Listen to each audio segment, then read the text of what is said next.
A very good morning to all my dear students of class 7. Today I will teach you the poem A Trek Through the Himalayas by Srinjay Chakravarti. And this is in the third part of your English literature book, Living English, Trips to Remember. So in this poem, Srinjay Chakravarti describes his experiences on the difficult trek through the mighty Himalayas. Yes, Himalayas is the mighty mountain range, and every trekker, every mountaineer wants to reach the summit of Mount Everest.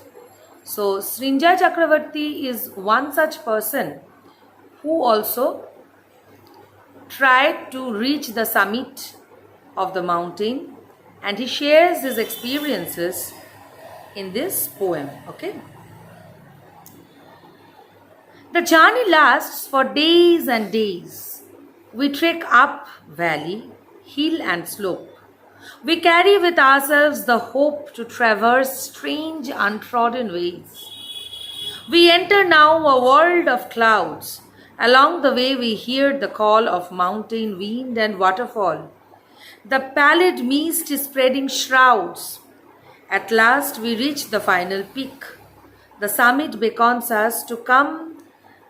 The air is cold, our feet are numb. We climb to reach the grail we seek. The path is steep and narrow there. It snakes its way. The stairs of stone now mark the route we make our own. The sunshine gilds the lucid air. The peak is dark with gelid snow. We look where sky and earth have merged from high above. Our souls are purged, forgotten lies the world below. So this is the whole poem. I read it once to you. Now I will explain to you stanza wise. A journey lasts for days and days. So climbing the top of a mountain is not a journey of a single day or two or a week.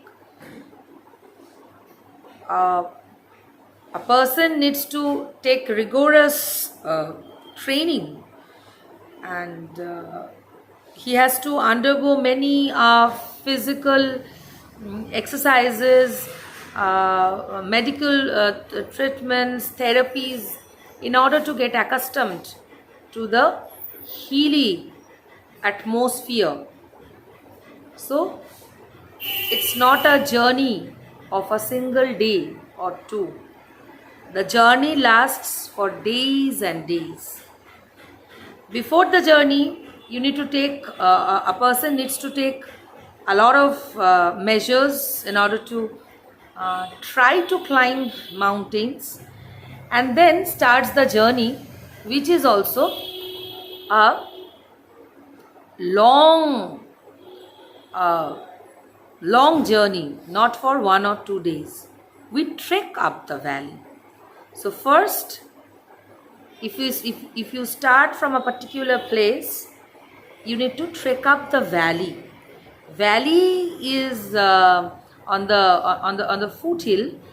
The stretched landscape is called valley. So first they had to trek up the valley, hill and slope. We carry with ourselves the hope.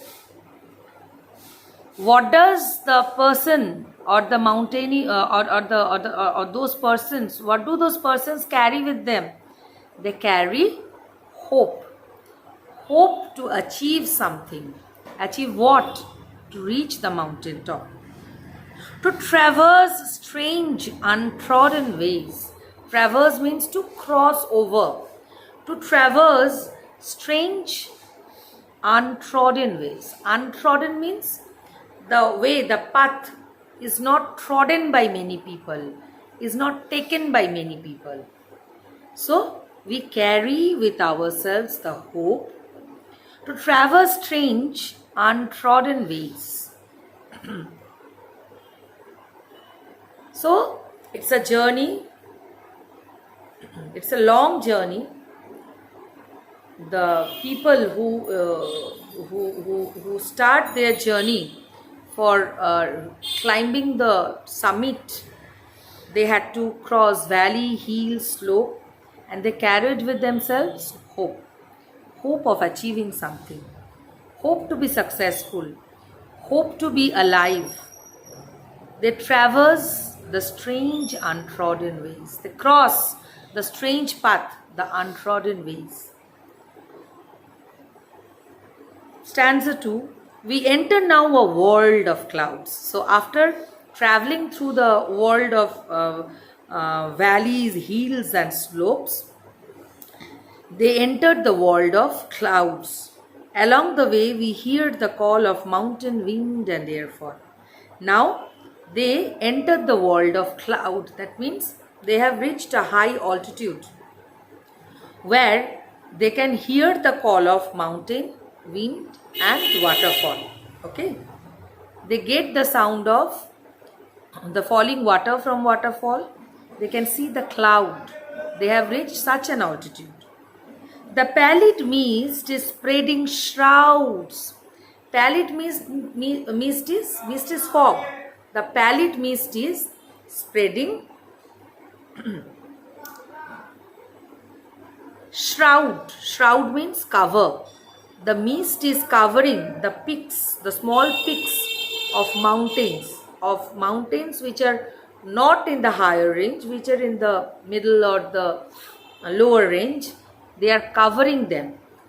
So after crossing the valley, they entered into the beautiful misty world of clouds, which is making shroud for the peaks of mountains.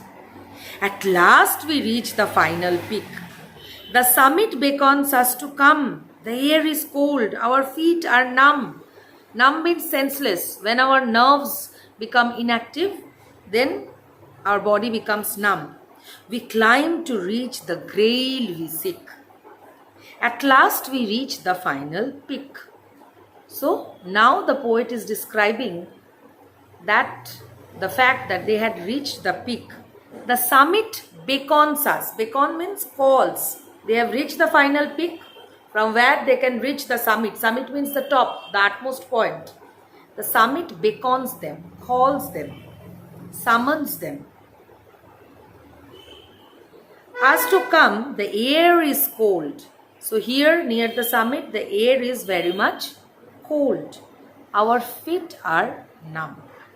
Our feet are numb. So due to the excessive cold, due to the ice and snow everywhere, their feet became numb. That means senseless. It as if it has become frozen. Okay. We climb to reach the grail we seek. What is the grail? The grail is here a thing we try very hard to find or achieve. Like the Holy Grail we say in Bible in Christianity.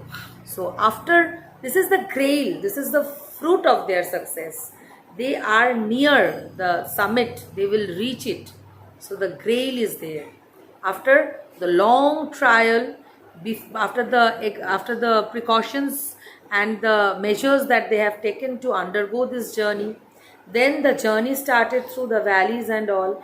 Then they reached the peak, crossing the valleys, the small mountains, the slopes and all.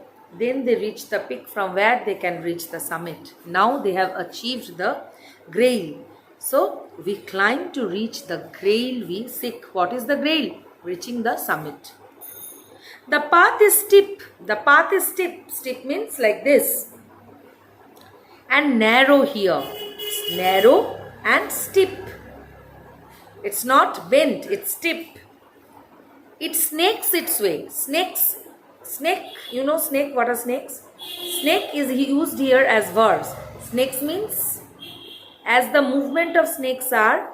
So when the road becomes like that, like a snake, then it becomes the verb snakes. This is the new word you learned today. It snakes its way. The stairs of stone now mark the route we make our own. So now they are marking the route they made on their own to reach the summit. Okay.